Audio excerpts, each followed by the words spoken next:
This episode of The Holy Post is sponsored in part by World Relief, the humanitarian organization that we trust to tackle some of the world's biggest problems.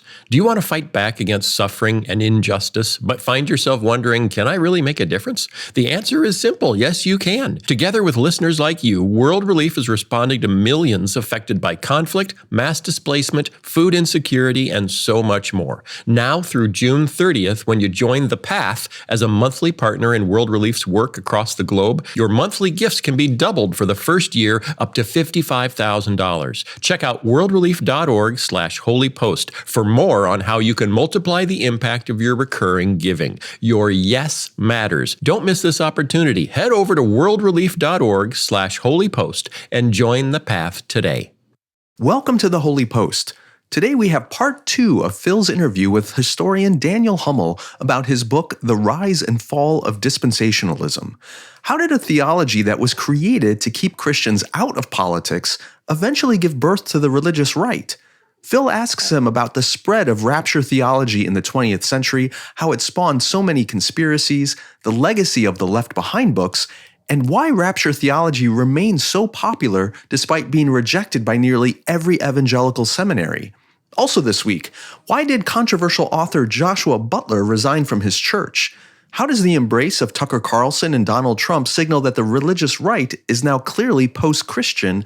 And we have reflections on the coronation of King Charles III. If you're a frequent listener to The Holy Post, that's fantastic. We're glad you're here, but you're really just standing on the front porch of a much larger house. Those who become supporters of The Holy Post are welcomed behind the door to explore all of its many rooms that include things like live streams every month, the Holy Post Book Club, merchandise, extended interviews with our guests, and entire series exclusively for Holy Post supporters. For example, this week, we have a brand new episode of Getting Schooled by Caitlin Chess, where she schools me about the topic of feminism. And Phil does a bonus interview with Daniel Hummel that you'll hear more about in his segment. So if you'd like to venture deeper into this Holy Post house, we encourage you to go to holypost.com and click Support Us. For just a few dollars a month, you can get access to all of that great bonus material and become part of this fantastic community. So go to holypost.com and click Support Us to learn more. Okay, here is episode 564. Hey there, welcome back to the Holy Post Podcast. This is Phil Vischer. I'm here with Sky Jitani. Hi, Sky. Hi, Phil. Hi, Sky. Do you have your right mic on? Check your right mic while I say hi to All right, I'll Christian check my Taylor. mic. Hi, Christian Taylor. Are you muted, Christian Taylor? For the love, you people don't know how to put on a podcast. I think we should start over. No, this is all in it. Is it your right mic? I think we have to. It switched my mic. I know I was on the right mic when we started, but now it's switched, and I can't do it while we're recording. Really? They won't let me switch. Okay, and now the theme song. What's the news that you like the most? Who's your favorite podcast host? If it's breakfast, get your toast. It's Sky and Phil and the Holy Post. Sky and Phil and the Holy Post. And sometimes Christian. Today's episode is sponsored by Blueland. Did you know we throw away an estimated 5 billion plastic hand soap and cleaning product bottles every year? And lots of that plastic ends up in our water supply, so that each of us are eating roughly a credit card's worth of plastic each week. Yuck! I don't want to eat plastic. Blueland is on a mission to eliminate single-use plastic. Their idea is simple. They offer endlessly refillable cleaning products with a beautiful design that looks great on your counter. Just fill the bottles with water, drop in Blueland tablets, and wait for them to dissolve. You'll never ever have to buy giant bottles of cleaning supplies again. From cleaning sprays to hand soap, toilet bowl cleaner, and laundry tablets, all Blueland products are made with clean ingredients you can feel good about. And Blueland has an offer just for Holy Post listeners. Get 15% off your first purchase of any product. To get 15% off your first order, go to blueland.com/holypost. You won't want to miss this. blueland.com/holypost. That's blueland.com/holypost. And thanks to Blueland for sponsoring this episode. Hey, we're back. And Christian is unmuted, and Sky is on the right mic sipping his tea because he doesn't like coffee. He likes tea, not because he's British. Sipping his tea from what does your mug say? It's a glass mug. It doesn't say anything. It's totally transparent. Oh, that's so boring. Just like Sky. Yes, Yeah, totally. I'm an open book. Totally transparent. So, getting right into things, there was a coronation of some sort. Did anyone follow the coronation? I saw did. some highlights. Did you? Mm-hmm. My summary of and I actually typed this out so I would remember it. There was a coronation and Phil doesn't care. That's my summary of the coronation. Okay, Aw, Christian. I am And do you know sad to why? hear Do you know why I don't care? Please elucidate. Do you know what? It's not my country. It's not my king. It's not my problem. It's a guy who's been around forever. He's not even going to. How long is he going to be king? I don't know. 10 years? I don't know. I think it would have been much more interesting, and maybe I would have cared. It feels just very, Anglo-centric for us all to drop everything, and you think, and watch the British monarchy change. It just doesn't mean anything. Am I right, Christian? To us, it certainly doesn't. Christian, help me out. Well, I have a different point of view. I can see your point. However, I felt very differently because I love history, and listening to like the history of this for me was just fascinating and mind-boggling to realize how long this has been going on, to realize how long the things that they were using during the coronation have been in existence. I mean, he was wearing the crown. The last time it was worn was King Edward. I mean, come on. That's super cool, in my opinion. Christian, do you know what else has been going on a really long time? What, Scott? Tuberculosis. Tuberculosis has been going on a very long time, and there's a lot of fascinating history. It's impacted a lot of cultures and societies, and yet we're all glad that it's not as big a deal as it used to be. I haven't worn it since King Edward, as a matter of fact. I mean, I guess it really depends on your point of view, but I thought the pageantry was beautiful. My favorite moments were when they got out of their cars the day before the coronation and were talking to all the citizens along the way. There were some really sweet moments, especially between Kate and William and the crowd. And I loved tradition and pageantry. So I thought it was great. Doesn't it seem a little weird, though? How many monarchies are there still in the world, either symbolic or real? And this is the only monarchy that we as Americans specifically rejected, and it's also the only one we care about. It's a fascinating point. I'll give you that. It's because obviously there's a lot of cultural heritage with England and the English language and all that. So I get that part. Okay. I had two big takeaways from the little bit I watched. First, I want to give it to the Brits in this regard. I think sometime like 1,000 years ago, after the Battle of Hastings, 1066, all that, at some point, someone decided, okay, we have to make this dude king, and we're going to give him a lot of power and authority and visibility over the whole country. So let's at least make him look like a complete moron when we do this. Like, we're going to dress him up like a clown, a very sparkly clown, so that it, brings things down. I don't think they thought that when it started, Sky. Well, that's what it's become. And here's my other takeaway. In one level, I actually really feel I feel bad for the royal family. Like, the fact that this whole nation, this whole country decides we're going to put this one family in a fishbowl. And even though they didn't choose it, if you were born into it, your whole life has been decided and you don't get a real choice in the matter. And it feels like they're just like these sacrificial lambs for the entertainment and the tourist industry of England. And I think that would be horrible. I'd hate to be born into that family and have to deal with all that crap. Well, and the ones that do leave, like Harry. Well, but some can't. What if you're William or is it Louis who's the third in line? Like, it's just what a messed up childhood to know that. I don't know. I feel bad on that level. All the stuff. I really loved that they dressed up the grandkids as Leah and Luke. I thought that was fantastic. And did you see them?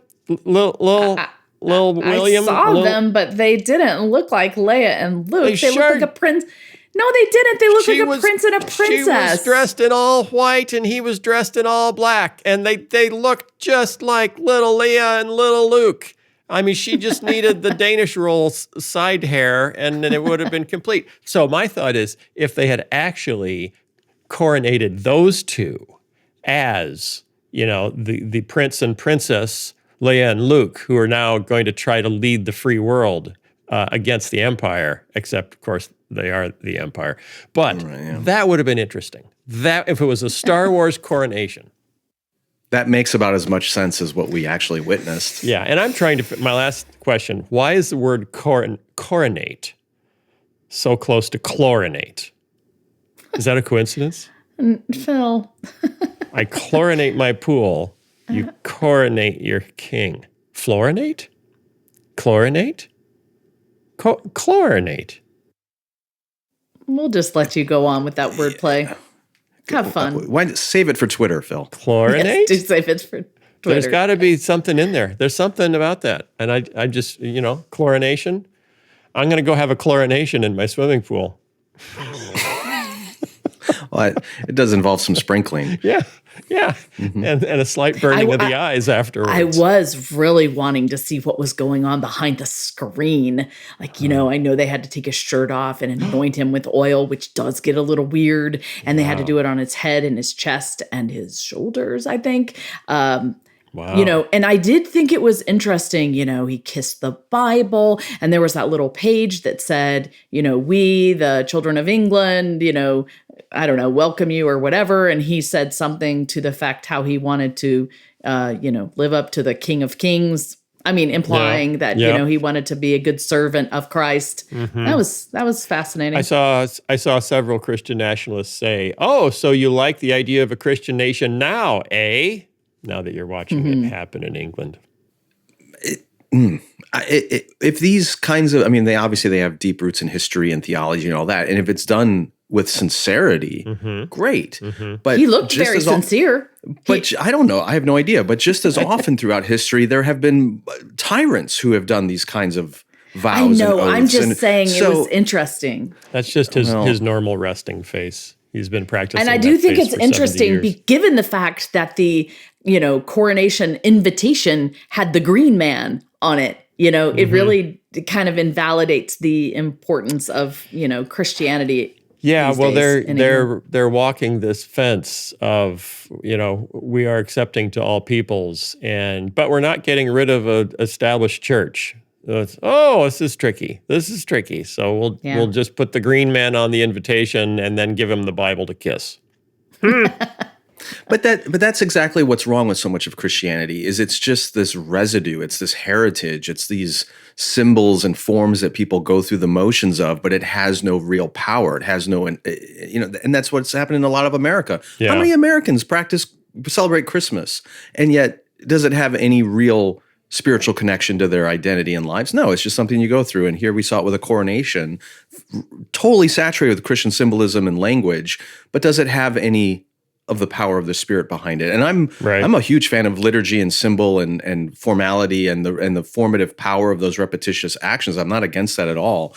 But when it just becomes a cultural artifact, to hell with it. Like literally. Family podcast. So I'm using it properly. Like it's empty ritual, and that's exactly what the prophets in the Old Testament criticized the Israelites for. I smite you on behalf of my ancestors. We don't swear on this podcast, even if we find it theologically appropriate. Okay, Christian, anything else you want to say about the coronation? No, I do hear your point. I think there's definitely a lot of validity there. So. Okay, go back and look at another picture of little whoever else, whatever their names are, dressed as Leia and Luke. You'll say, then you won't be able to unsee it. I'll probably absolutely agree with you. Totally Leia and Luke. Wow, that's big. They just needed a Wookiee standing over in the corner. That would have made my joy complete. Good news you can use to chase away those pesky blues. Wish you could, I think you should try news of the good. Hey, this is Phil. There's a lot of bad news out there. We could do a whole podcast about just the bad things going on. In fact, sometimes I think we do. But enough! Let's have some good news. Welcome to News of the Good, brought to you by World Relief, where we're going to balance all the crazy with good, true, and hope-filled stories from around the world. Today we want you to meet Sam. Sam came to the U.S. as a 4-year-old refugee traveling with his mother, and were welcomed by World Relief. Like most refugees, Sam's family hoped to make a better life in the U.S., but the opportunities they had did not erase the scars left by tragedy and trauma. Sam had a hard time adjusting. He didn't know how to process or understand his emotions. He was just 4, for heaven's sake. So he lashed out in frustration, leaving his mother to feel exhausted and overwhelmed. "I feel helpless," she said. For people like Sam and his mom, the refugee resettlement experience itself can be re-traumatizing. Language barriers, a lack of relational support, grief, and culture shock can make it hard to cope. What's more, many refugees come from cultures where discussing mental health is taboo. This means that busy parents like Sam's often don't have the tools they need to process their own trauma, much less support their child's mental health. Well, good news! Sam's mom joined a World Relief-facilitated parenting group where she connected with other refugee parents and learned new strategies for helping her son. She also enrolled Sam in World Relief's Children and Youth program, where World Relief is utilizing social-emotional learning to address the specific emotional needs of immigrant and refugee youth.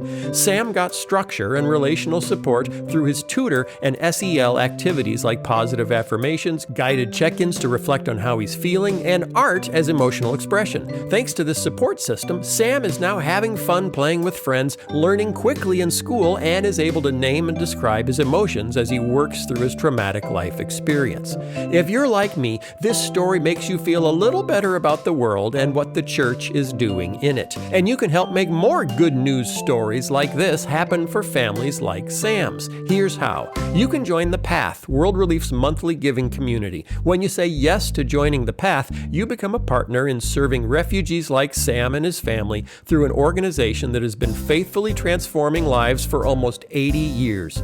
And even more good news, now through June 30th, 2023, the first year of your monthly gifts for World Relief's work all around the world will be matched dollar for dollar up to $55,000. So today you can double the impact of your giving for a whole year. Visit worldrelief.org/holypost. That's worldrelief.org/holypost to join The Path and make a difference. And that's some good news. Good news you can use to chase away those pesky blues. Wish you could, I think you should try News of the Good. Okay. You remember Joshua Butler, the author of the controversial book on sex and the church and Jesus that made the entire Christian world go, ew. And then the book is still coming out, but as an update, Josh Butler has resigned as the pastor of his megachurch. And he said, here's a quote. He said, "We found ourselves in an impossible situation," he wrote to members of his own congregation, Redemption Church in Tempe, Arizona, announcing his resignation. He said, "The toll of this controversy on many of our staff and leaders this month has been intense. So he and other elders at the church decided it would be best for him to step down according to the letter. Resigning," he said, "would allow him to take part in, quote, public conversations about his book without harming the church." So it seems, I was kind of thinking he would quit the book and focus on the church. And instead he quit the church and he's focusing on the book. Interesting. Sky, can you make any sense out of that? I have no idea. I've no insights or knowledge of what's going on behind the scenes here. But I mean, maybe he determined, with hopefully the help of others, that his calling and ministry is more outside the local congregation. Maybe he was moving that direction already. I have no idea. Yeah, I bet it seems like that was the part that he was doing okay, as opposed to the writing of the books with uncomfortable metaphors.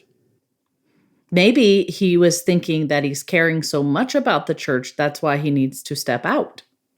Maybe, but to focus on the thing that got you in trouble, it seems like more like it's doubling down rather than saying, I was wrong. Those were some really awkward metaphors that I made. I'm going to put together a little group of advisors to review my metaphors before I launch them on the Christian world. And I'm going to focus on just teaching the word in my church and ministering to people. Huh? Would that make sense? I want a metaphorical council. Well, to check all my metaphors. Okay, but I guess the question is, I wonder if they game played it out. Like, what would happen if he shut the book down and stayed at the church? Would that have damped down the controversy, or would it still be a distraction for the church and the staff? And they decided it's still going to be a problem. The other side of, go ahead. Yeah, I'm just wondering, did it really catch like his congregation that off guard that he thinks like this? Because he's been their pastor for years. So I would assume he's workshopping this material in the church before he takes it out on Johnny Carson, for the whole country at 11 p.m. So I just what was it doing to the church that made him have to leave? Remember that this all hit the fan when they took that excerpt and posted it on the Gospel Coalition website. So obviously people at the Gospel Coalition read it and didn't see it as deeply problematic. So if you're in a little subculture that kind of gets your vibe, then you're not going to get the pushback. Right. So why quit the subculture? Yeah, well, I haven't followed it super closely, but it sounds like he is really sticking by this book, and there might be some changes in later editions, but he's not backing down saying it was a huge mistake and I'm sorry. He seems to be wanting to go out and clarify and nuance it and give more context and rehabilitate the reputation of it. I'm not following it super closely, but from a distance, that appears to be the tack he's taking. And to his credit, he is engaging some critics and engaging the conversation. He's not just demonizing people who've criticized them and running away.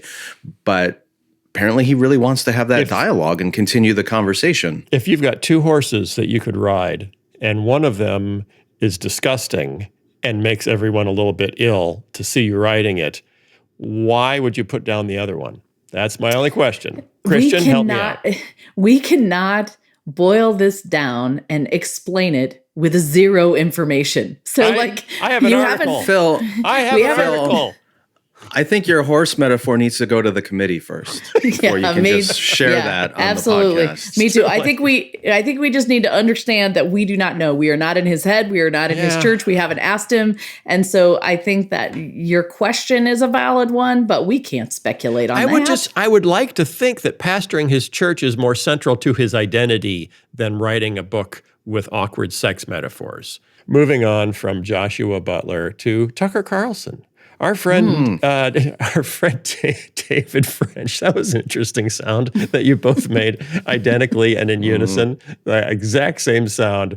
Tucker Carlson. Seemed like a strange transition. Yeah, thank you. I don't know that I wanted to go there. Well, my board of transition advisors took the day off, so they couldn't help me with that one. Tucker Carlson's dark and malign influence over the Christian right. This was an editorial in the New York Times on Sunday, or I think yesterday, written by our friend David French, our friend, your friend, everyone's friend except the people that despise him.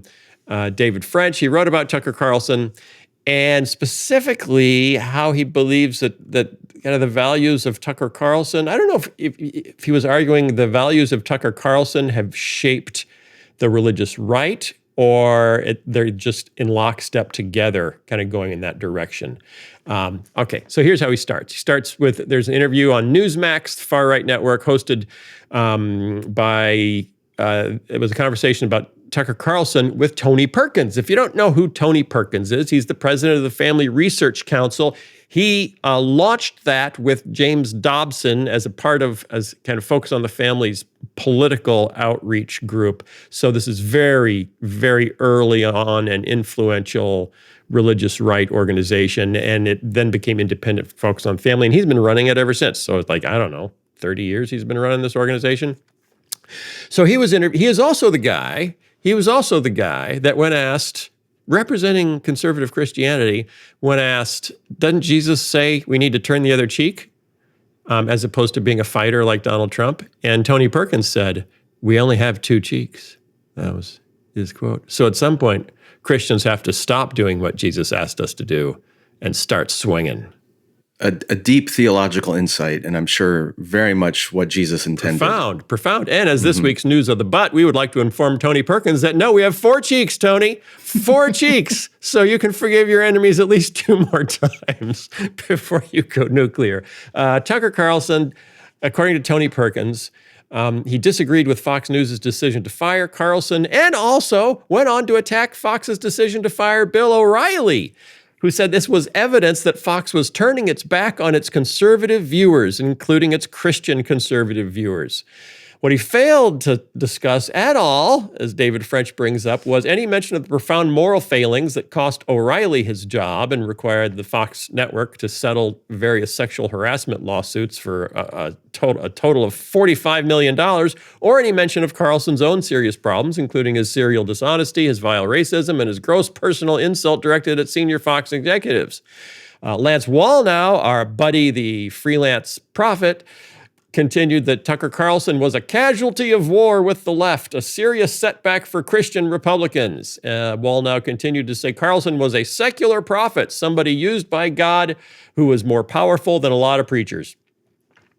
So what French is pointing out, that these temptations, including the will to power and the quest for vengeance that plagued Christians in the past, where we saw things like, crusades and witch trials and inquisitions, like whenever Christians got a lot of power, suddenly it can kind of warp your morality and what you want to do to keep power, that we're seeing those same things play out today.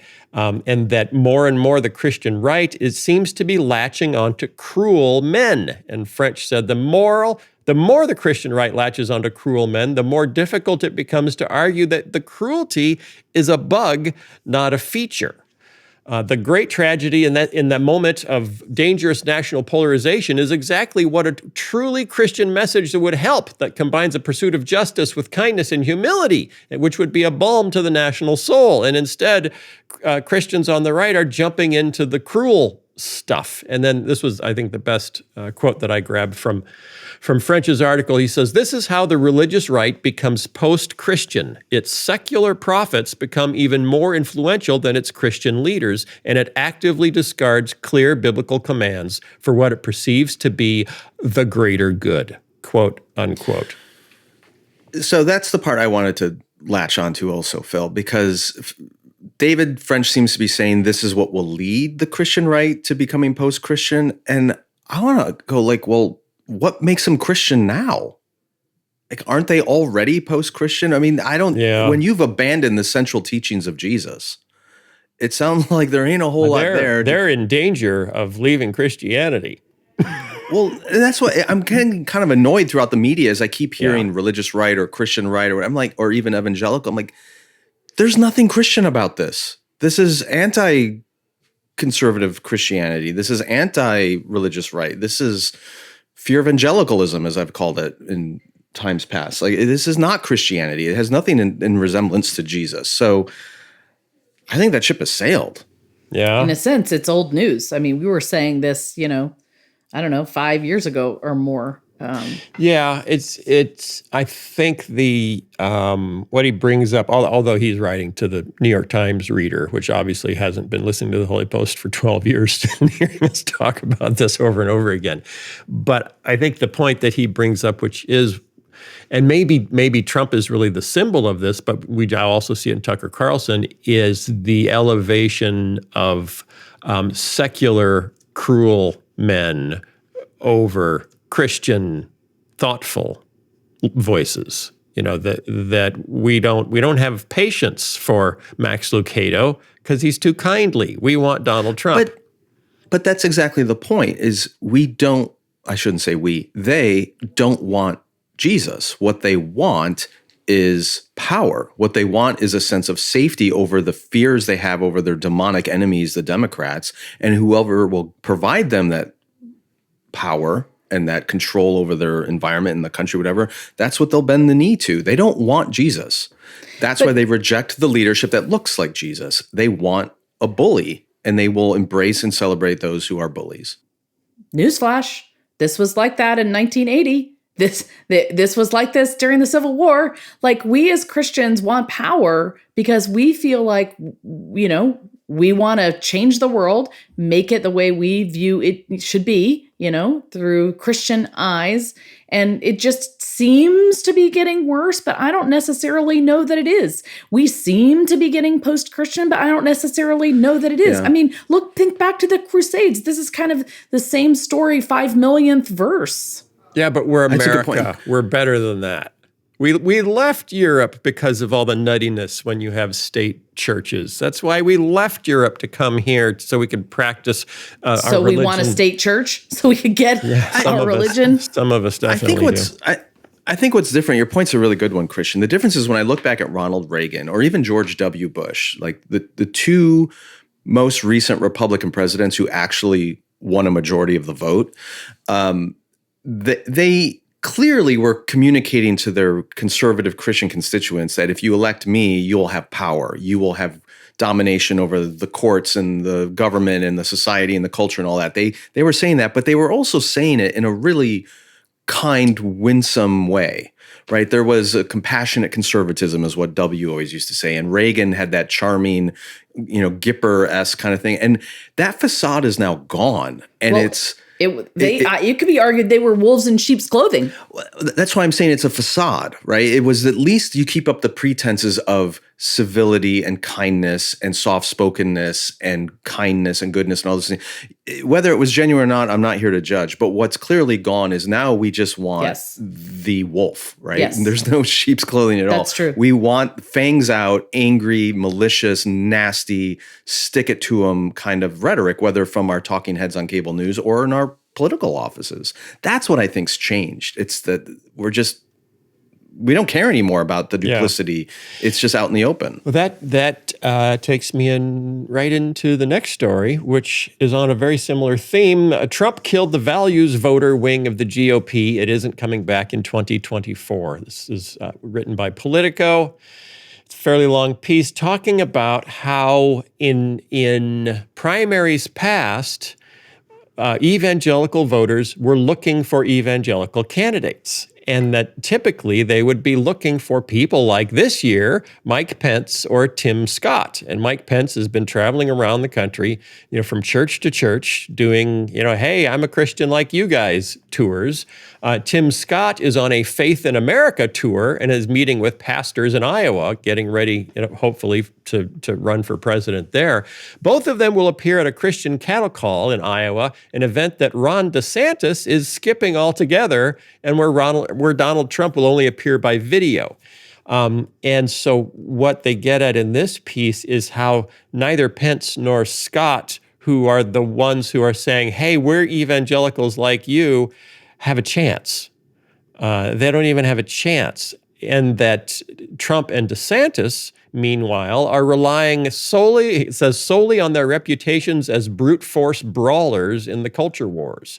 And that's how they're appealing to evangelicals, not by saying we are evangelicals and we share your values, but that we are the toughest, SOBs on the block, and we're going to go after all your enemies. It doesn't matter that we are you or aren't you, or maybe even make fun of you behind your backs. That doesn't matter because the ends justify the means, and you're terrified, and we are the fighters that you need to defend yourselves. So they're mercenaries for hire. They are, yeah. Politico says the success of DeSantis and Trump and the difficulties of Pence and Scott are having courting voters reflect a major change in the evangelical bloc of the GOP electorate in the Trump era. And then he quotes David Brody, who is the anchor of the Christian Broadcast Network News. Evangelicals have changed and become more populist and more renegade and wanting to fight more and engage in Christian culture. How do you say that in one line? They want to fight more and engage in Christian culture. How do those two things go together? Great question.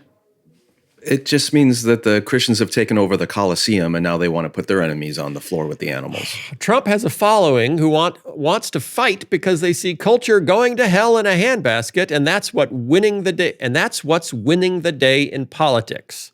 Again, that's David Brody from Christian Broadcast Network. DeSantis' God made a fighter ad is an example of the shifting evangelical soil. We don't want Christ. We want Caesar. Evangelicals support Trump because of his policies. He doesn't pretend to be pious, which is refreshing. He doesn't pretend to be something he's not, but he's been the most pro-life, pro-religious liberty, pro-Israel president in history, said Robert Jeffress, pastor of the First Baptist Church in Dallas and an ally of Donald Trump. Part of this, though, is explained in history, and not distant history, recent history.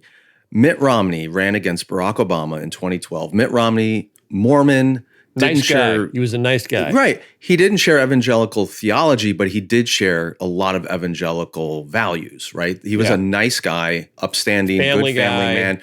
He refused to unfairly attack Obama on certain things that were popular in the Republican Party at the time. He had some principle. Even now, he's the only guy who's ever voted to impeach the president from his own party in the history of this country.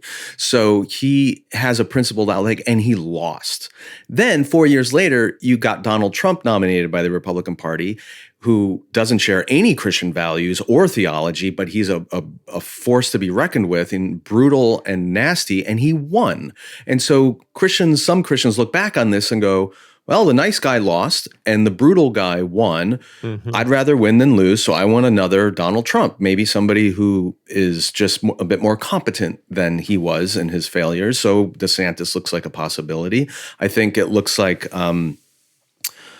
what's his name from New Jersey? Chris Christie is trying to, he's going after Trump, which is refreshing, but he's also taking that I'm a fighter, I'm from New Jersey, I'm a brawler kind of posture and make it into the race as well. Don't you think, and Christian, I want to hear your opinion on this, don't you think a lot of this comes down to the way the right-wing media ecosystem has painted the world in such stark terms of, the other side is destroying America, and if America is on fire, it's on fire. We need a really good firefighter. It doesn't matter if the firefighter has been loyally married to one woman for 30 years. It matters that they're good at fighting fires. And if you've spent basically since Rush Limbaugh hit the airwaves in 80, whenever he went on the air, telling people that the other side doesn't just have a different point of view, but they want to destroy everything you care about, you lose the ability to hold on to your values or your virtues, and you just want you want a strong man to come in and take charge.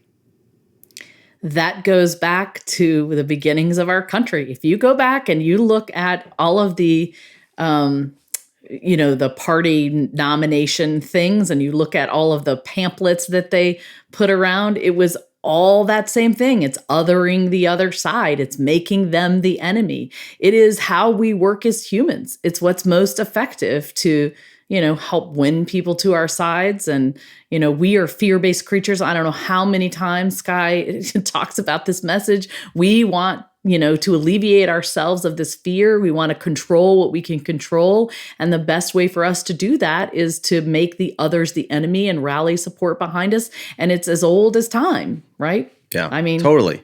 Yeah, there is a whole right-wing media ecosystem that's trying to convince people that the liberals are going to come in and change the pronoun of your gun and make your daughter marry an immigrant, and it's freaking people out. But and they it's the same on the other side too. It's not just conservative people.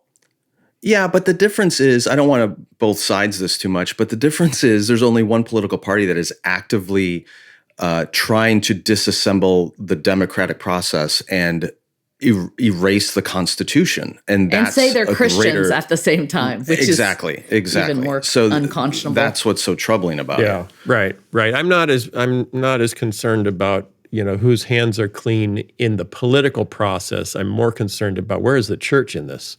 Right. And if the church has just jumped into the mud bowl and, it has mud and blood on their hands just like everybody else because they've decided, well, that's justifiable if the other guys are bloody and muddy, then something's gone horribly, horribly wrong. But how do we Christian, I love it. I love where you're going with this, Phil. I've spent a lot of time on Twitter kind of saying, yeah, but both sides have good and both sides have bad. And, Justin Giboney has the whole AND campaign to do just this. And I think that it just makes people mad at you. Then they're mad at you because you're disagreeing with them that the other side is the bad one and your side is the good one. So does it do any good? Here's what I was thinking as I was listening to this whole conversation, trying to bring it down to the practical level of what we as listeners, what can we actually do to affect change here? And one of the things I came up with was listening to this podcast and hearing what you have to say is important information that informs how we have conversations with others that we are in the family with, that we are in the church with, and maybe it attunes us to see sort of that, conflict. And by understanding what, how like David French is talking, or this article in Politico, we can communicate better with other people that say they're Christians that maybe want to take on this fighting posture. The other thing that we can do, I think, is make sure that we personally don't go down that slippery slope. Like, it's all up to individual agency. And I think we constantly need to be checking ourselves in this regard. And it's truly staying close to Christ and actually focus on our own spiritual development. Because in focusing on our own spiritual disciplines and engaging with others and mentoring them, we were actually talking about this at church yesterday. It is truly, truly important that we walk alongside other people, we mentor them, and we get mentored by people who are wiser than us in their spiritual lives as well. There's my solution for how, Phil. That's a good one. That's a good one. Sky, what would you add? Anything?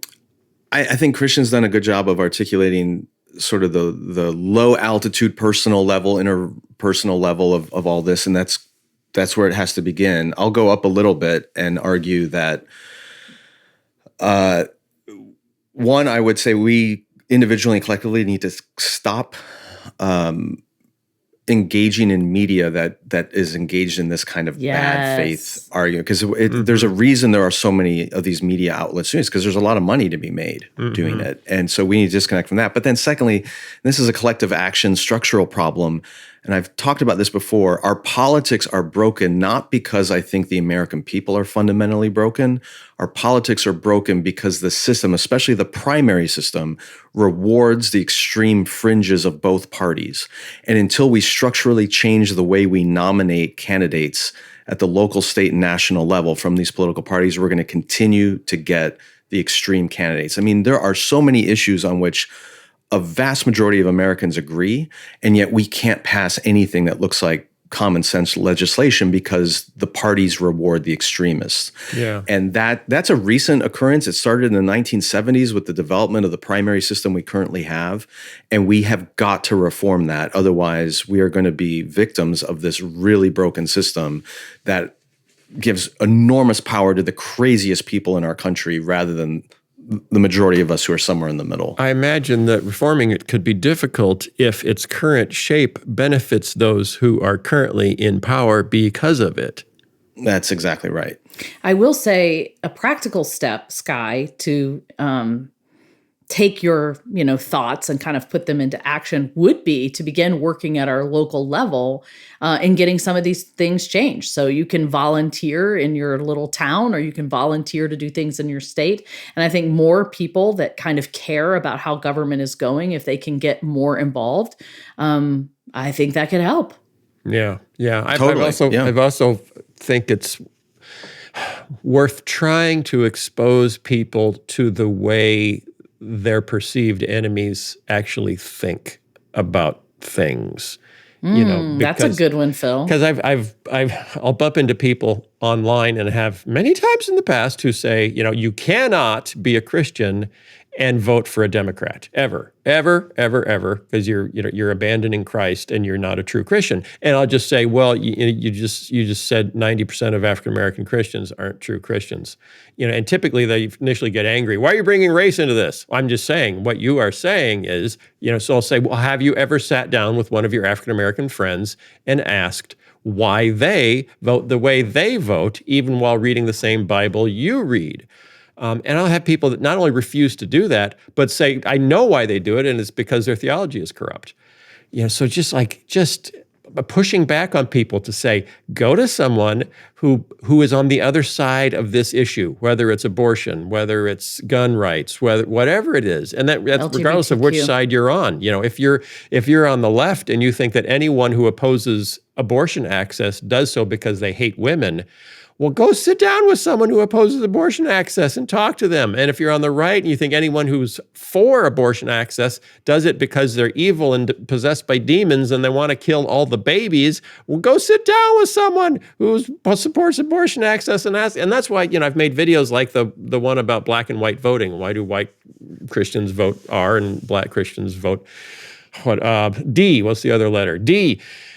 And that's really interesting, both for me to dive into that history and then try to explain it to others and then just see if it makes any difference. And for some people, it's just, I would love this. Thank you for explaining this. I can use this with my friends. So I think actually explainer videos are a good thing, because if someone isn't willing to sit down actually with a Democrat or with a Republican, that they've been told to fear, or with an immigrant that they've been told to fear, and ask them about it, at least you can watch a short video kind of explaining their point of view, maybe. Good idea. I'm all for it. I like it. I get it on a discipleship level, on a community level, on an interpersonal level. But there's a reason why Ronald Reagan would never in a million years get nominated in today's Republican Party. And that's because his positions, which were seen as fairly extreme in 1980, are not extreme enough in 2023. And it's the system, the system we have created to pick candidates and nominees has driven this extremism, and there's no sign that it's ending. It's going to keep going to the point of absurdity, and we have to get to the point where I don't know what it's going to take, another constitutional convention or some kind of severe tragedy that will get this country to rethink some of these systems, or the parties to rethink these systems, because it's unsustainable.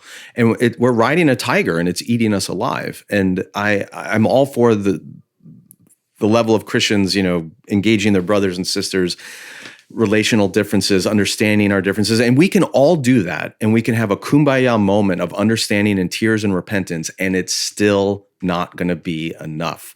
Because if the only candidates were ever presented on a ballot are all completely nuts, we're still locked in that broken system. And so, I don't want to be the party pooper here, but pooping on my party. It's the parties need to be reformed so there's less poop. That's my point. And Okay. All right. We're going to wrap it up. Got the second half of my interview with, what's his first name? Mike? No. Daniel Hummel. Sorry, Daniel. I didn't have your name. You clearly bonded over this conversation. It's because of Mark Hamill. Mark Hamill makes me think Mark Hummel, but it's Daniel Hummel. And Mark Hamill was Luke Skywalker, which makes you think of the royal family. That's right. That's right. Right. And what all we the really way back need, to the coronation. We really need for Princess Leia and Luke Skywalker to come and take over America and make us all work together, because they're so young and fresh-faced and cute in their little outfits. And as long as we have Han Solo and a Wookiee, I'll be happy. Yeah, and a cute droid or two. And not AI. We don't need AI. That's not helping. I just don't think that's helping. Okay, thanks everybody for being here. Thanks for listening in. Thanks for all your support on Patreon. We're making lots of new stuff just for Patreon supporters, so go check that out. Go to theholypost.com, click on Support Us, and you can learn all about it. And we will see you guys next week. Oh, wait. Christian has a screening. Has a screening coming up. I forgot all about it. Oh, Christian, tell us about your screening.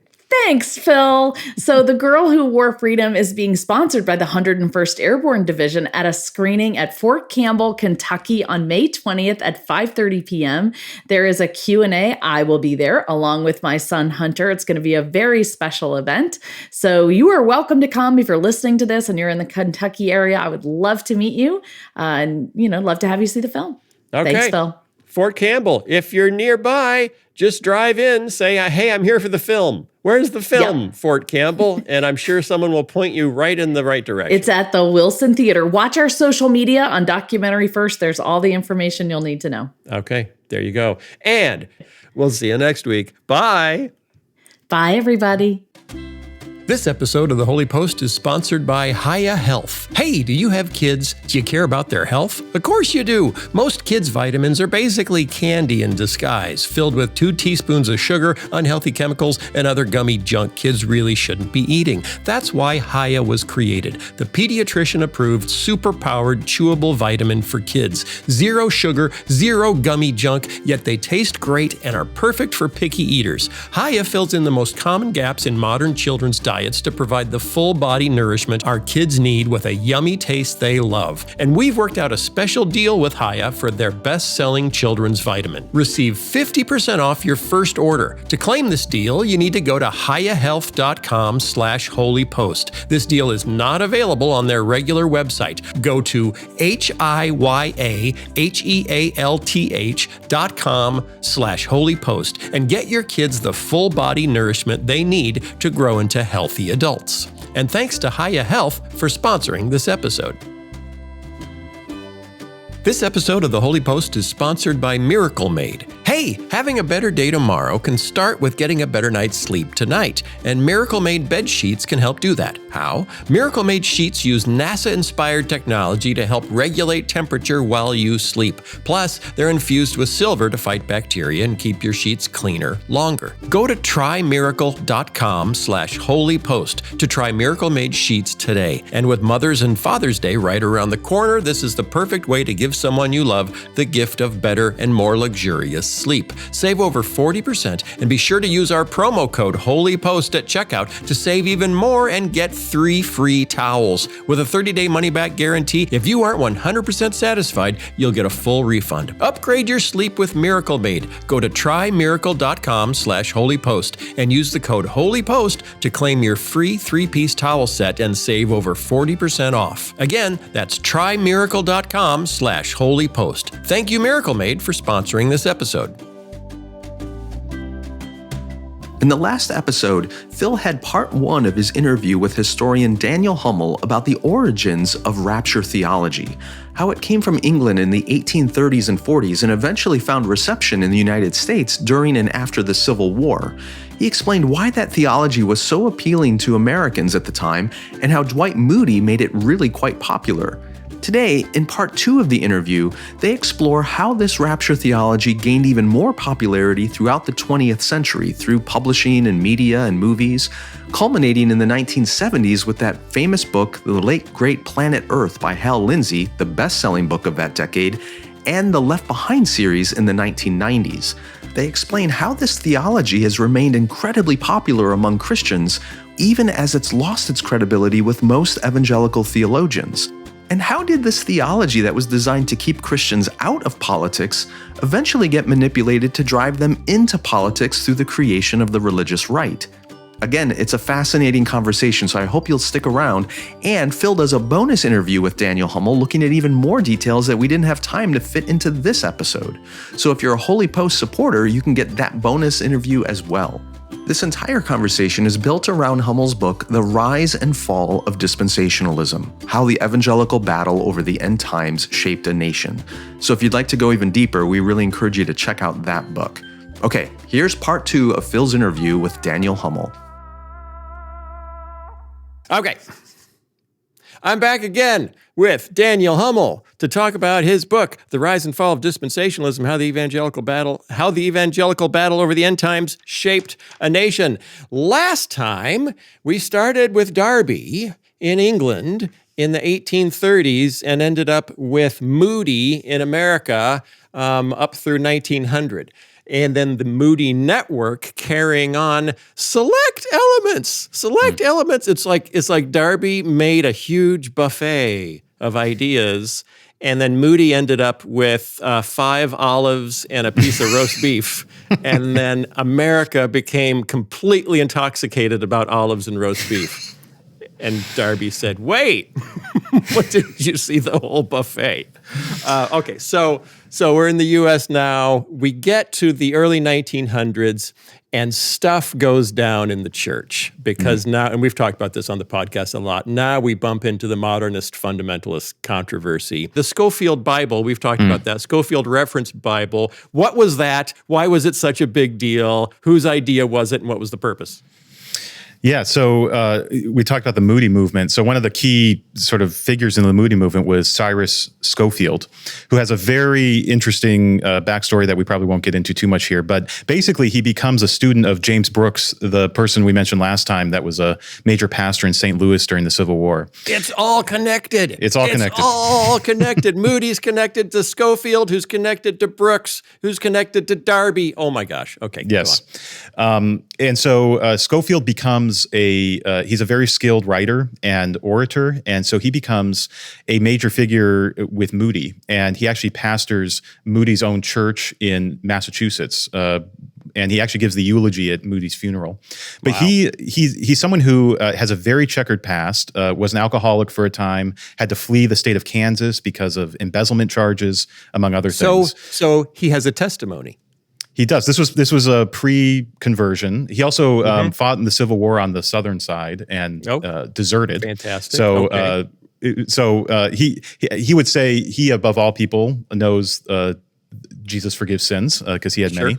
But he's also someone who isn't very formally educated, but has just a natural ability to do very detailed work. And so he spends basically 10 years in the early 20th century, from basically 1900 to 1909, writing a reference Bible, which is where he takes all of the he's trying to systematize the teachings from Darby and other brethren, and he tries to put them in footnotes in the Bible. And so it's published by Oxford Press, which is an amazing coup. This is a very respectable publisher. It so happened that the acquiring editor at the time was a Brethren. And so there was a natural affinity there that allowed Scofield to really punch above his weight in terms of publishing. And so in 1909, the first version of the Scofield Bible comes out. It is immediately very popular among the Moody movement crowd because it seems to just basically give some heft to things that people talk about in their sermons and It's like everything you've been singing about in the new most popular worship songs is in the study notes of your new Scofield Bible, plus charts in the back so you can keep track of where we are in dispensational history. Yes, and even before Scofield published the Bible, he had done a very popular distance learning course through Moody Bible Institute, and so there was already sort of an audience out there for what he was doing. But Scofield's Bible becomes sort of the default Bible of the more conservative wing of the Moody movement, and part of that is because Scofield assumes biblical inerrancy. He rejects Darwinism, these things that will become major issues in the 1920s. He's on the conservative side of these things, though not on everything. So, for example, he's not a young earth creationist. He believes in something called the gap theory, which no one really believes anymore, but that there's a major gap of time between Genesis 1:2 and 1:3 that can explain why there are fossils and other things. Anyway, so he's propounding these views that become sort of the base of the fundamentalist movement. He dies in 1921, so he's not actually around, and he's sick for a number of years before that. So he's not actually around during the major fundamentalist brawls. But his Bible, which is re-released in 1917, right during World War I, major prophecy moment, becomes it sells 1 million copies in its first decade, and then continues to sell today. It's still in print, and I'm sure many listeners know of someone who has a Scofield Bible in their life. Yeah, and I've watched a YouTube video of Jerry Falwell Sr. selling Scofield Bibles off his 1950s TV show, doing commercials for them in the breaks.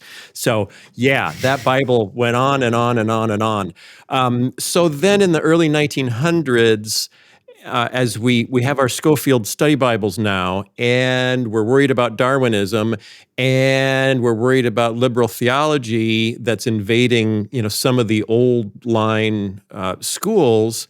So the Moody movement starts launching schools, Bible institutes, and boy, I went to a Bible institute. My grandmother went to Moody Bible Institute, launching conferences, Bible conferences, prophecy conferences. So there's a whole grassroots. None of them have a denomination behind them, correct? They're all members of denominations, so they're not doing what Darby wished they would do. But they're not official denominational activities. So they're not using the denomination to establish these things. Okay, so it's kind of a whole world that develops where all of these ideas are exchanged and shared and built upon. And then so you get to the 1920s, we get the Scopes monkey trial, which puts fundamentalism on trial in the court of public opinion, William Jennings Bryan. But then you have a gap or a shift between a new group that you describe as nationalist fundamentalists. And can you tell us what are nationalist fundamentalists and how did they vary from the rest of the gang? Yeah, so this is one of the most interesting things to learn, even as someone who's pretty familiar with this story. Most fundamentalists, if you got them all lined up somewhere and you polled them, most of them were not dispensationalists. Most of them were, many of them were amillennialists or postmillennialists or a different type of premillennialism from dispensationalism. And so what I call the nationalist fundamentalists are people like William Jennings Bryan, who really see a lot of what fundamentalism is doing is basically protecting American society from these anti-Christian ideas as he understands it. William Jennings Bryan was not a premillennialist. He was a postmillennialist, actually. He really saw his reform work as part of ushering in the kingdom of God. And this will go for most of the major fundamentalist leaders. People like Clarence Macartney, who responded to Harry Emerson Fosdick's major broadside against fundamentalists. J. Gresham Machen, the famous Presbyterian fundamentalist, he was not a premillennialist either. And so premillennialism is actually only it's a minority view within the fundamentalist world. And this is what's really interesting to me is up until this point, we've been using the term dispensationalist to talk about these people. That was not a term that anyone used. That was, it was a term invented in 1927 by a nationalist fundamentalist, a guy named Philip Morrow, who was very involved in anti-evolution activity. And he was looking around in 1927, this is after the Scopes trial, and he was trying to explain why fundamentalism had basically gone off the rails. Why had they failed to take back the denominations? Why had they failed to get anti-evolution legislation across the country? They'd only gotten a few victories in the South, more or less. And he looked around and he decided, who's to blame here is this sort of new theology that basically says the church shouldn't be involved in politics. And he's blaming dispensationalists at this time. And so he comes up with the term dispensationalism to actually equate dispensationalists with Darwinists. That's who he's saying you're as bad as Darwinists. In fact, he says dispensationalism is newer on the scene than Darwinism, and new for these people is bad. You're supposed to be as old as possible, as orthodox as possible. And so the term itself comes out of this period where fundamentalists are looking around to blame each other on what happened. And the people who do subscribe to what we call dispensationalism initially don't want to be called that because it separates them out. And they all think they're just being good Bible-believing Christians who aren't doing anything special. And it's not until they're basically forced into a corner that they end up taking this name in the 1930s and actually then doing the big work of systematizing their theology to defend it from these other fundamentalists. So it becomes this intra-fundamentalist battle over sort of who's the more orthodox theology.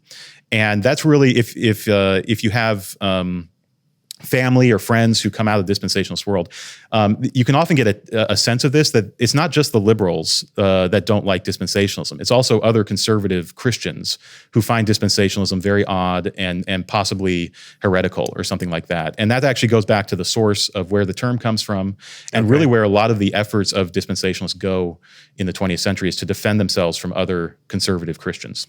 Okay, so William Bill Riley was described as the old man of fundamentalism. He was in Minneapolis, First Baptist of Minneapolis. He founded Northwestern Bible Institute. That was the second president after him was Billy Graham. That's right. My daughter went there. I know lots of people that went to Northwestern. In fact, I knew the guy who conducted the choir there and was the president for like 30 years. Anyway. Anywho, he radio ministry, and he also started the World Fundamentalist Association. Is that the right name? World Christian Fundamentalists Association. Okay. Now, was he a dispensationalist? Yeah, he was. Okay. Well, he was someone who largely subscribed that. He would not call himself that, but he basically subscribed to the whole system. What he was not into was theology as a sort of scholarly enterprise. Okay. And so he was different than some of the people around Dallas Seminary who really spent most of their energy trying to nail down the theology. Right, because you've got a split between who's the founder of Dallas Seminary? Louis Sperry Chafer was his name, another Moody Movement guy. Okay. So we've got two groups. We've got the William Bell Riley nationalists saying America is under attack from outsiders, from the other, and we, the true American Christians, need to fight. Oh, wow, you hear that a lot these days. Okay, and then the other side, you have Chafer and in the academics saying, no, we're just trying to build a really cohesive, systematic theology with these ideas so we can train pastors. What's wrong with that? That's fine. So we kind of see the inheritance of the Riley folks, in what we have today, and that we're always looking for what we should be afraid of. I did a tweet once where I went through 100 years by decade and then trying to name what we were told to be afraid of in each decade, as conservative Christians. So that's kind of the spirit of Riley and that inheritance. But then out of Dallas, we get this new breed of pastors and then writers who go to Dallas, learn this theology, and then we get, what year does Hal Lindsey come upon us? He goes to Dallas, he reads Chafer's 8-volume systematic theology, and then he comes out, and then what happens? Yeah, so he goes to Dallas in the late 50s, early 60s. He graduates in 1962. Which is the height of basically the golden age of dispensational theology as sort of a scholarly activity. And there's some very, within this world, very prominent names, people like John Walvoord, who ran Dallas Seminary for decades, Charles Ryrie, who produced his own study Bible that sold in the millions. We had that in our house. Yeah. And then Dwight Pentecost was another professor there that was very important. And so Lindsey learns from all these people. He ends up going and working for Campus Crusade for Christ for 6 years at UCLA, which is, so the 6 years are 1962 to 1968, some pretty significant years. Oh, yeah, nothing went on then. Right. And so he really becomes someone who can reach the counterculture, the anti-war students, with this dispensationalist theology that he's learned. And so he ends up popularizing it into a book called The Late Great Planet Earth in 1970. He co-writes it. So Carol Carlson is his co-writer, who most people forget. She might have actually written most of it. I'm not exactly sure, but she was a very important influence on the book. And then it becomes the best-selling book in the 1970s, a nonfiction book that's not the Bible. Mm-hmm. It sells 10 million copies that decade. And it's basically a very simplified end times eschatology of dispensationalism that's very much tied into current events.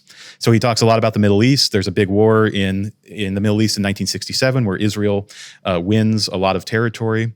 He talks a lot about oil, which is a big issue in the 1970s. He talks a lot about the Cold War, about nukes. He talks about the Antichrist. He calls him the future Führer, recalling the name of Hitler in Nazi Germany. And so it's a very accessible version of this, meant for youth, meant for young people.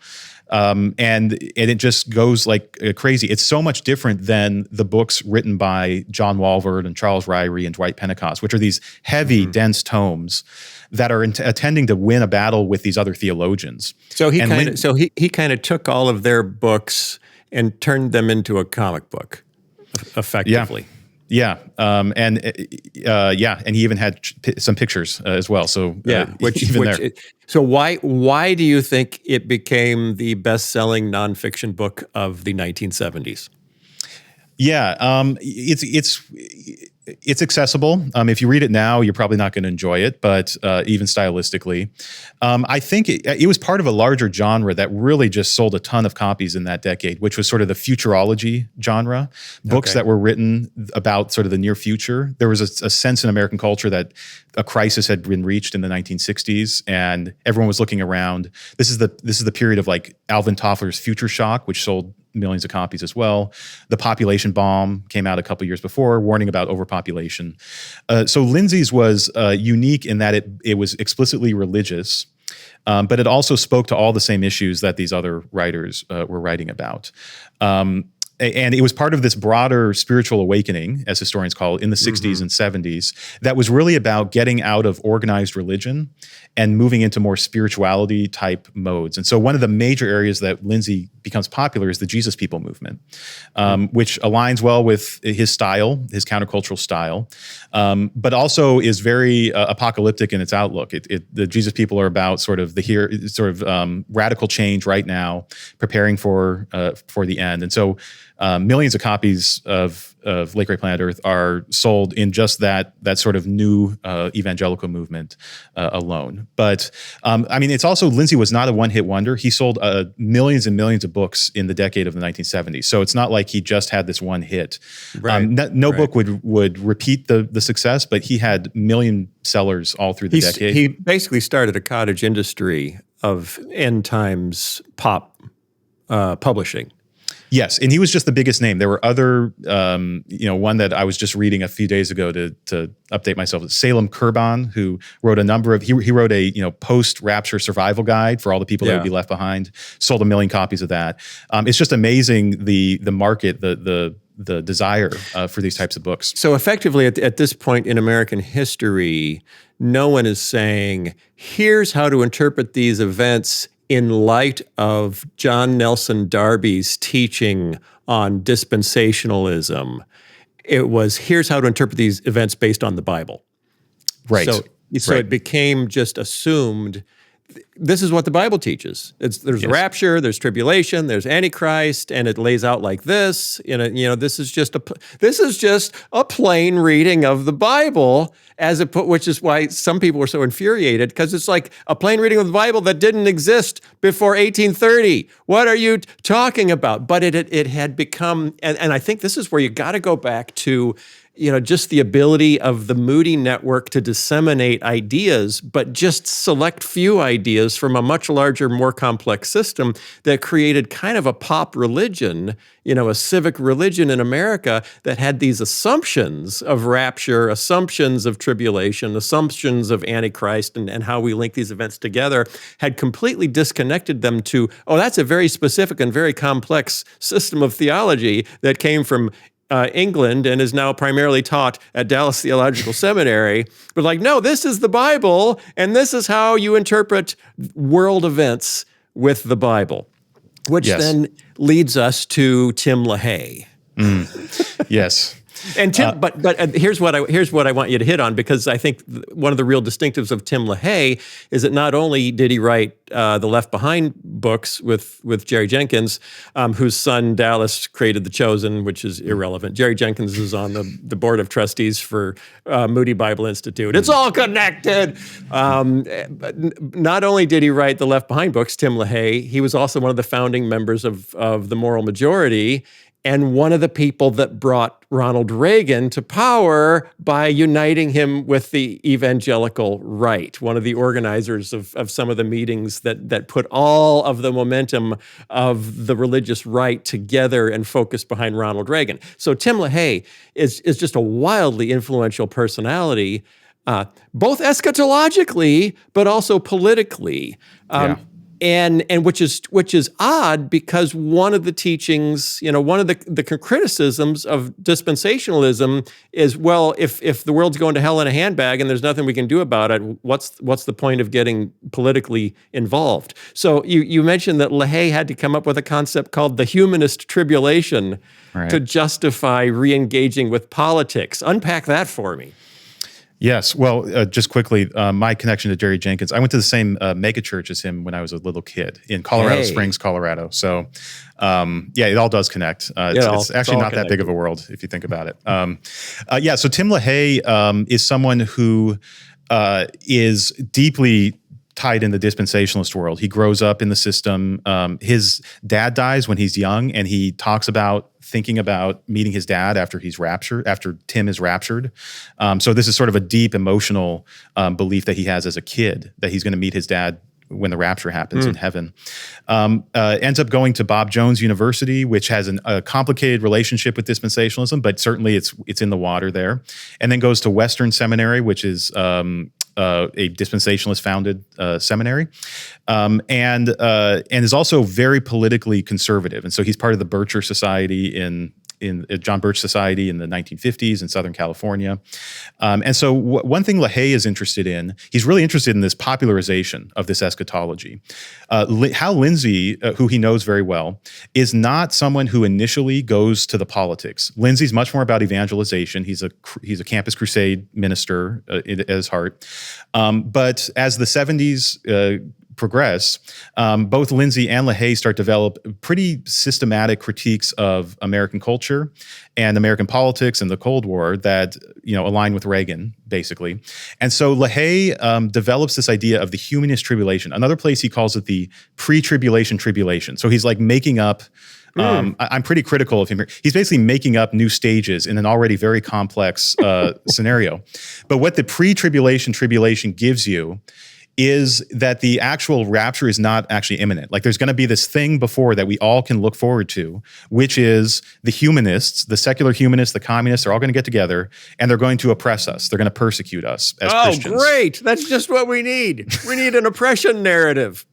And so to fulfill the church's role, which is to missionize the world, to evangelize the world, we need to fight back. And this is tied up in an understanding that most of the missions work that LaHaye finds is legitimate is funded by Americans. And so he's thinking of a world where, imagine if the U.S. turned into the Soviet Union and suddenly it was illegal to be Christians. Suddenly all the missionary support would go away and no one would be able to be a missionary. Right. So this is tied up in why he wants to be politically active. But he basically says we do have a chance to stave off the humanist tribulation so that we can have a revival before the rapture. But to do that, we need to get involved in politics. And he's one of many people saying this. Jerry Falwell says this. Pat Robertson has a different version of this. Francis Schaeffer, who's not a dispensationalist at all, I sort of see them all as converging on this way of talking about what's coming up next, which is this really troubling tribulation era, and that we all need to work against that. And that is essentially the popularization of a weirdly dispensationalist idea that there's going to be this tribulation that's going to wreak havoc on society and on the church. But that's how they get to the politics, is they say we need to stave this off. So it's a different politics than you might see today in some sectors of the Christian right, which is more about we need to establish God's rule on earth or something like that. What the dispensationalists in the Christian right are saying is we need to just stave off until the rapture the worst parts of secular humanism so that we can continue to evangelize the world. Wow. And Tim LaHaye just kind of snuck that into the dispensational chart when no one was looking. Yeah, and he says it's interesting. They all say it. They say this is not an actual prophesied event. Like you can't find the Bible verse where it talks about this. Okay. It's conditional. It's on sort of if Christians get their act together, we can avoid this. I trace it through the book, sort of where this appears. It doesn't appear in his writings in the early 70s, and then suddenly it's sort of the central thing he's talking about in 1980. And he's not just the only one, though. So there's a broader, he's not just making it up on his own. They're all sort of making it up together. They're creating a new argument for why they should be politically involved. And so for someone like Jerry Falwell, who in the 60s was known as someone who said, Christians don't get involved in politics, particularly he didn't like the civil rights movement. Yep. He didn't like Christians leading that. By the late 70s, he's singing a much different tune, and he's framing it as we need to continue to evangelize before the rapture. And conditions have changed since I was against politics to the point where we need to be active in politics now. So he's framing his activity in this popular dispensationalist frame. Wow. And then why did he write the Left Behind books? Has he ever said, here's why I wrote them? Was it to popularize John Nelson Darby's beliefs, or what was he trying to accomplish? Yeah. he's not the first one to novelize dispensationalism. So even when Hal Lindsey's writing in 1970, there's a ton of different novelistic takes on the end times. It's very it's a clear plot, or it's not clear exactly, but it's a compelling plot, I guess. Right. A Thief in the Night comes out in 1972, a very popular movie that fictional that sort of dramatizes this. Saw it at my church about 74, 75. I was not old enough, but I've watched it on YouTube. It's not great. I mean, I'll say it's not great, but it's scary. It's not a great watch. It's good enough to scare youth group kids into a ill-thought conversion. Yep. And they would not see that cynically. They'd say, this is how you sort of compel the soul to recognize its sinfulness is depicting what will happen if you don't believe. This is also, in the 70s, also you're also getting, the growth of Christian contemporary music and Christian rock. Larry Norman, I Wish We'd All Been Ready is a Rapture song. And so LaHaye isn't doing anything new in the 1990s when he writes Left Behind. He just happens to hit gold with this particular series that sort of dramatizes it, stretches it out into 12 original books and then 6 more books and a kid's version and all that kind of stuff, and 3 movies. I'm not actually sure that the 3rd movie is coming out soon. It's with Kevin Sorbo as the main character. But I don't see it as in one sense, LaHaye's probably about as successful as Hal Lindsey over his career on this stuff. But the Left Behind novels hit at a point where there's been this massive, I call it mega dispensationalism, but there's this massive evangelical industrial complex that's able to churn out bestseller after bestseller. And so Left Behind becomes sort of the example par excellence of that whole system, with the whole multimedia rollout. It's also a sign of how broad popular dispensationalism has gone. If you look at the soundtrack for the first movie, it's a lot of very mainstream Christian contemporary artists are singing songs about the end times for the movie. And so he's hitting sort of the dispensational pop culture right at its zenith there in the 1990s. But you argue that even as Lindsey and LaHaye, were ascending, premillennial dispensationalism was in decline, at least academically, that it had kind of burned its way through, whatever academic credibility it had and was falling. Yeah. So, and this goes back to Louis Berry Chafer and the debates in the 1930s and 40s. By the 1970s and 80s, the pendulum has decisively swung against dispensationalism in the evangelical seminary world.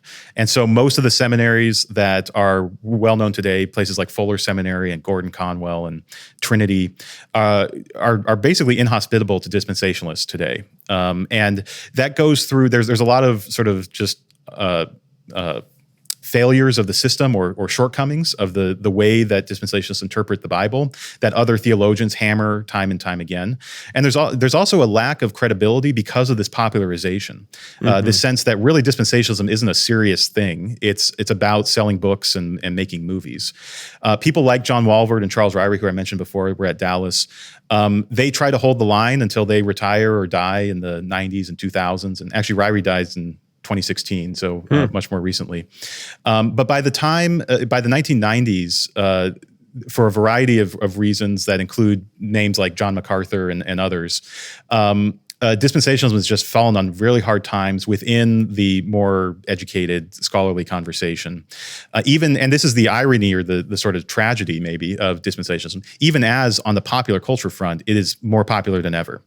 And so you have sort of this unmoored folk religion, or civic religion as you called it, that really has no brain to it. There's no one actually writing new scholarship that is landing with any type of influence in the broader evangelical scholarly community.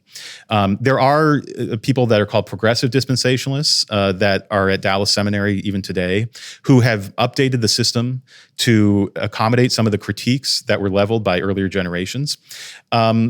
For the people in the earlier generations, what are now called classic dispensationalists, they don't see progressive dispensationalism as at all aligned with what they want. They've given up too much. So this is part of the story I wanted to make sure to tell, was the more academic story, to try to understand how the evangelical thought world, which I think a lot of your listeners are probably familiar with, just doesn't reflect the popular culture on this stuff a lot. It's just moved on into different theologies. That's part of the story I want to tell, and it really does collapse. So that by today, there's very few seminaries that teach dispensationalism, and there's very few professors that would call themselves classic dispensationalists that aren't over the age of 60 or 70 at this point. So effectively, we have kind of a zombie theology that it just continues, kind of marauding its way through pop culture, but it's completely disconnected from any centers of thought or ongoing, critical analysis. Yeah, and what's shaping it much more now than any type of theological conversation are political conversations and pop culture media conversations, and that's really that's the rise and fall of the title. The fall is not that it disappears; it's that it and I don't know if it ever really had a distinguished academic reputation, but it certainly is now like a zombie or just a collapsed theological system that still has a lot of ruins around and animates a lot of popular culture. But, it's stunning how many people still begin with assumptions inherited from Darby or developed, in moody hymnody and just carried forward or sung in Southern gospel. And it's in our theology because it's in our favorite Southern gospel songs. So it's like a whole popular culture track of theological development that we now see, is 100 times bigger than the actual theological development that once underpinned it. That's right. And even for those outside the Christian world, this is one of the so-called successes of popular dispensationalism, is that it's often viewed as the default Christian view on end times. Yeah. So I talk about a few popular movies. Rapture Palooza, it's from like 2013 or something. It's just a Hollywood production. But when they open the Bible and start it's a book about, or it's a movie about the end times.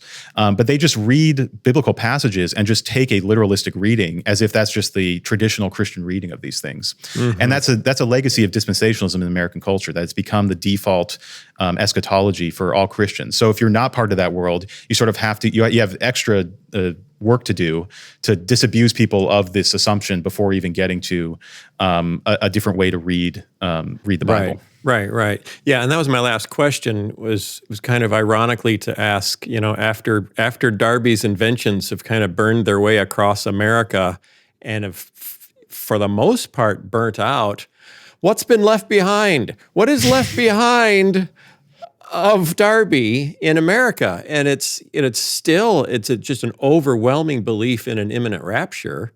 I mean, that's got to be the biggest, would you say?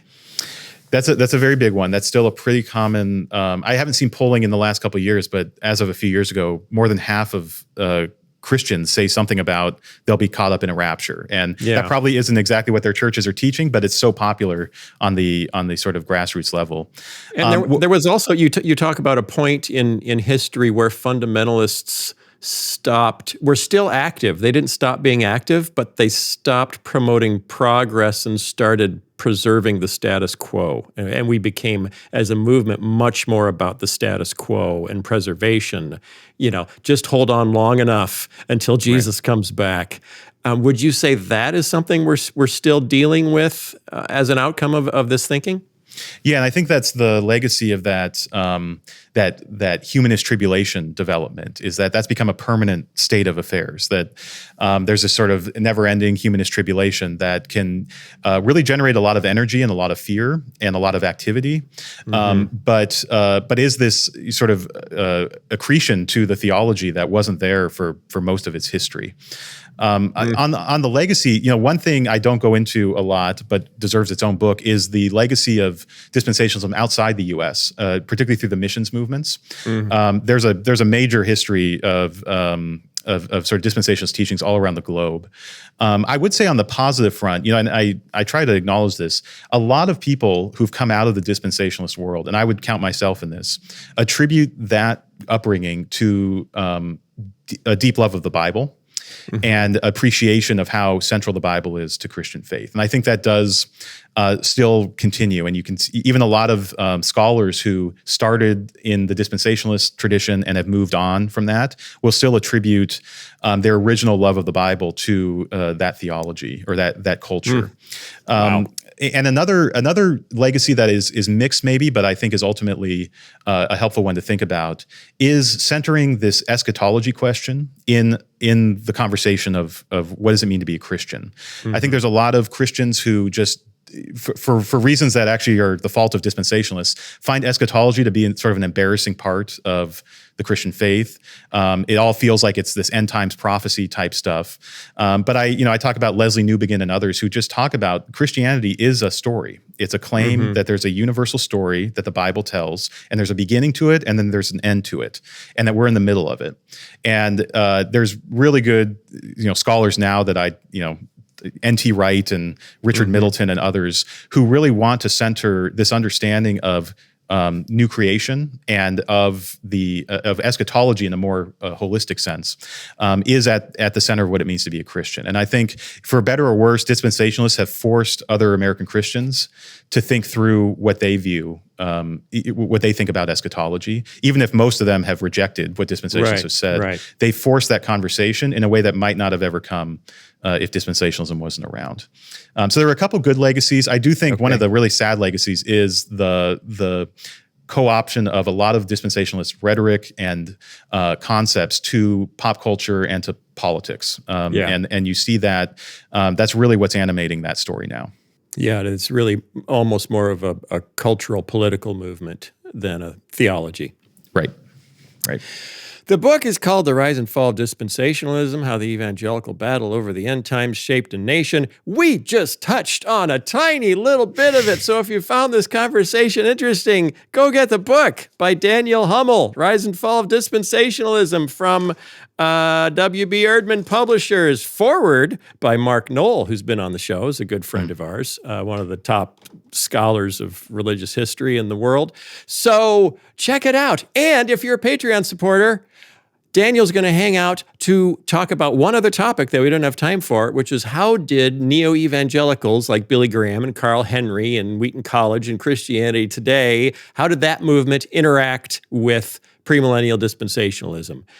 So if you're a Patreon supporter, hang out for that. And the rest of you, sign up if you want to listen to it and help us out. We appreciate you. Thanks, Daniel, for writing this. I had so much fun reading this. I really did. And I had fun talking to you.